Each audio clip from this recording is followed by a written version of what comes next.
Hello, welcome back to another fixing adventure at Weaver Stenhouse Farms. This time we are fixing the cattle trailer. So rusted out a little bit more on the front. It's old, we got it for a cheap price. So we got some fixing to do. So the difficult thing, this is a Bison brand trailer, is they used rolled angle iron and they rolled it around the front. Here, let me get the camera flipped around so you can see this. So there was a piece of angle steel rolled originally when they built it. And then the boards laid in on that steel welded to it, everything was there. Well, guess what? It's rotted out and gone. So now what? Because getting a piece of angle steel like that rolled, nobody does it anymore. It's not really attached to a whole lot. So I got steel. My local scrapyard, I am thankful we have some manufacturing near us. They use steel. So, and what they don't use, these drops, different parts and pieces end up in our scrapyard, and then I can buy them. And what I did is I jacked the boards up a little bit because they weren't screwed in on the front, obviously, and I wedged it in underneath. So then back here, I can weld that right onto the edge of that frame, and then back over here. So that'll beef that up. Now, why? Here's kind of where it all came crashing down. This bottom rotted out, came off, and then allowed the door to drop. And when it dropped, obviously none of this stuff on the front was attached to much.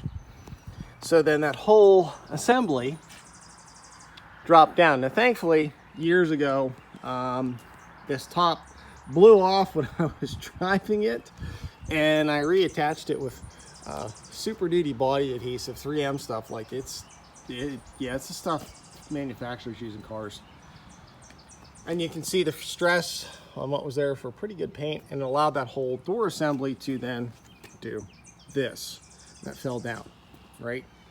So then the whole thing fell down, so that's the reason I'm taking this out to here. It'll beef it up, and I have a little bit of something extra I can weld to.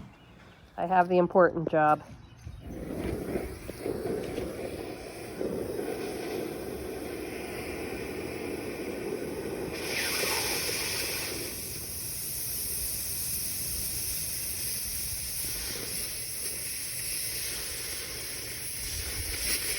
Cutting a little better. Much better.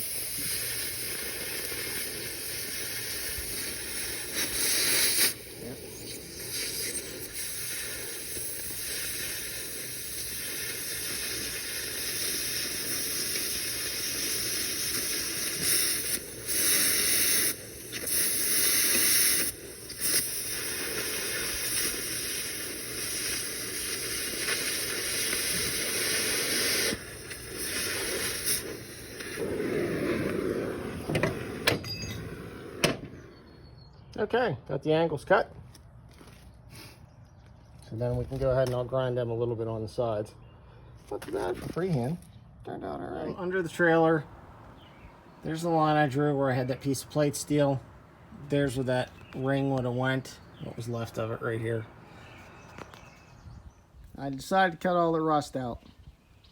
So, yeah. She's cut out, clean around. We'll get her back together. I'll use this. I'll put that around. Be all right. Looks horrible. But at least I get to fix it the way I want it. So it'll work out better this way. Flopping in the wind. The only thing holding it's that top. So that's how they did that on the bottom. Is that rolled angle. Okay, so here's that front plate that we angle cut. You see it's going across here, so that'll support perfectly and underneath on those boards. You can see we got the steel welded on across. I got a piece on here, and then put some C-channel in. This piece of plate steel, which was a drop from my local scrapyard, I got that welded in on top. I jacked it up so I could get in there with the welding rod and weld it in real good. I grounded an angle, got a good deep root weld on it. Then I did the same underneath, and I worked the stick underneath a semi-vertical, a little bit of an angle. That's something that I've been working on, vertical welding, since overhead welding and vertical welding is terrible. I've been self-taught to weld, and I started trying to do this back when I was 16, welding the trailer for you know who. The other fella, he's dead now, so, but anyways, but yeah, I got better, and I have some vertical welds on this. Let me show you what I did underneath here. So have the corner, I put a piece of C-channel in. I didn't knock slag off this yet, so that's what you're seeing is all that slag on there. And then that's an overhead weld for that piece of plate steel. And that C-channel's welded in there nice and tight. Up across, and then I had to fit all this in. I might fill a little bit more of that in later. You can see I grabbed an old washer from the scrap pile. I had a gap, filled it. This is a new piece right here of that box tubing. And then what I did is I made sure I had that support coming out underneath it to weld in to give it more, make it rigid and solid.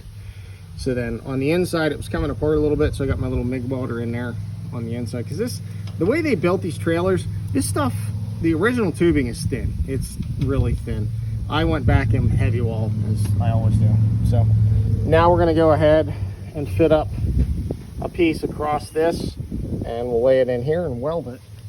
Yeah. So that piece we're going to wrap around this front, because we cut the whole front out. Bridge the gap.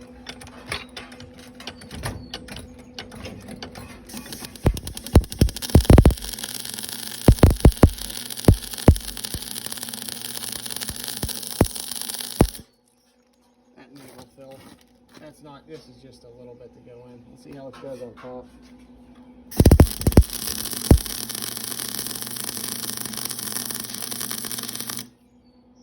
That's beautiful. It's not going through, it's not burning here.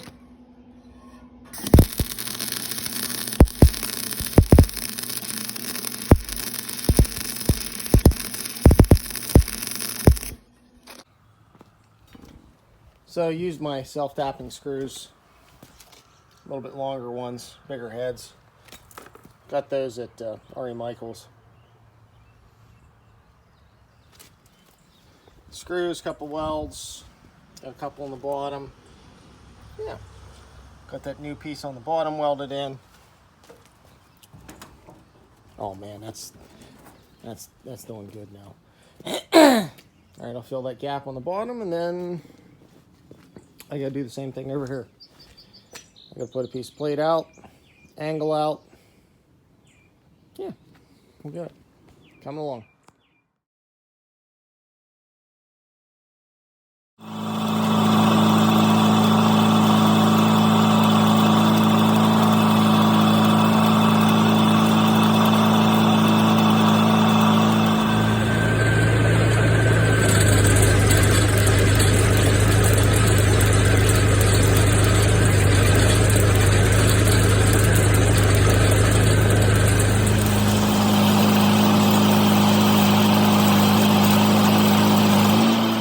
So torch that off by hand with the handy dandy cutting torches. Held my cutter against here as a guide to go ahead and get it semi-straight. I left a little extra out here because I wanted some extra support for this corner, because that kind of holds the whole thing up. C-channel's in there. That's good enough.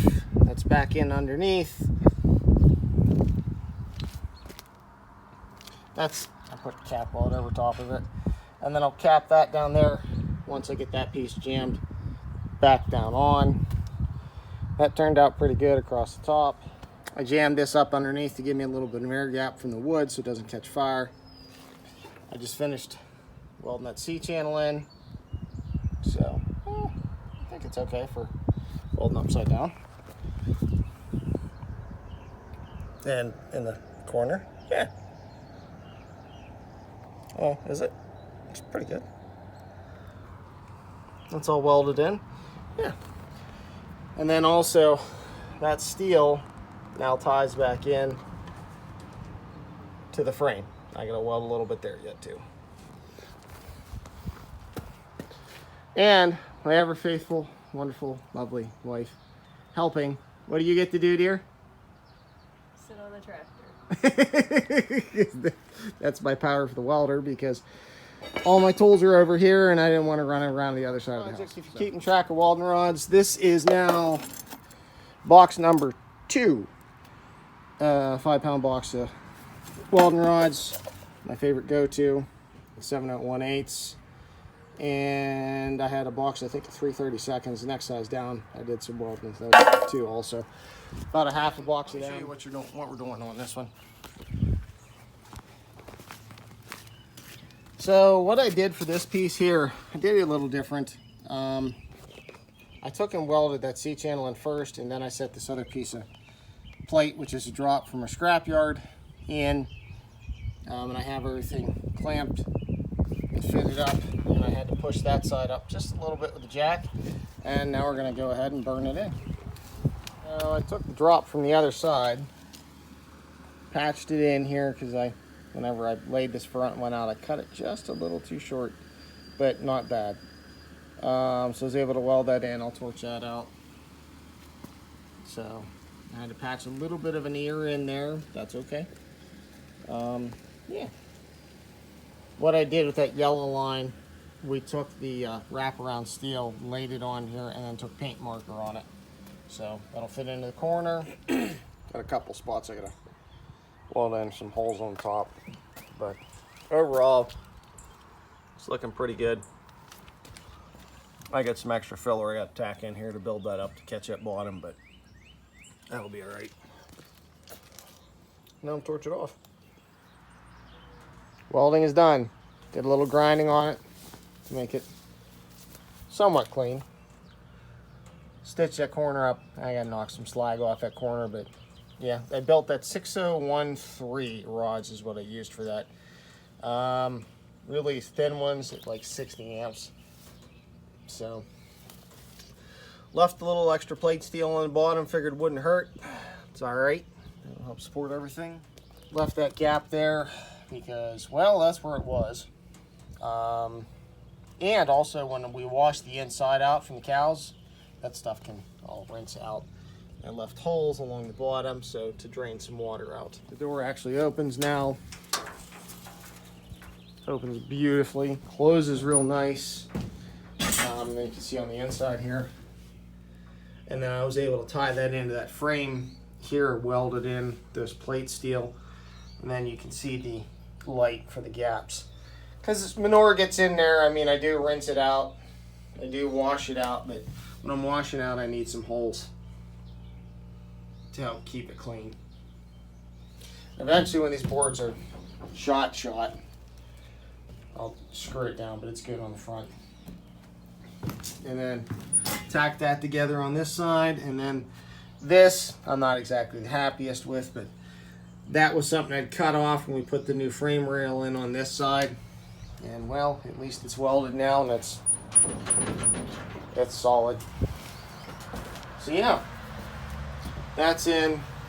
Added some up here because it snapped all that off, because when they built this, they actually don't connect these two. Now I could spend all day rebuilding this trailer, which I've spent 3 days on it essentially.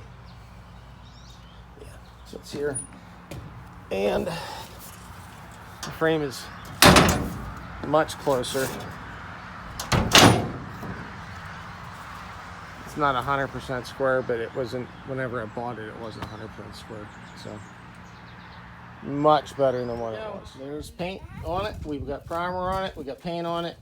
Got the emergency brake box back on. We are good to go. Even got paint underneath it too. On to the next welding project. So if you like this one, we greatly appreciate it. Thank you for following along. This one was a long one. I literally have at least 10 pounds of welding rods in this. I went through almost 2 boxes of 7018 rods, 1/8 inch thick.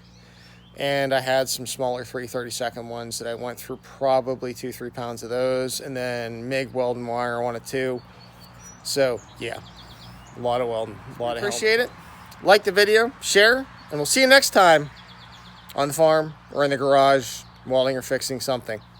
See ya.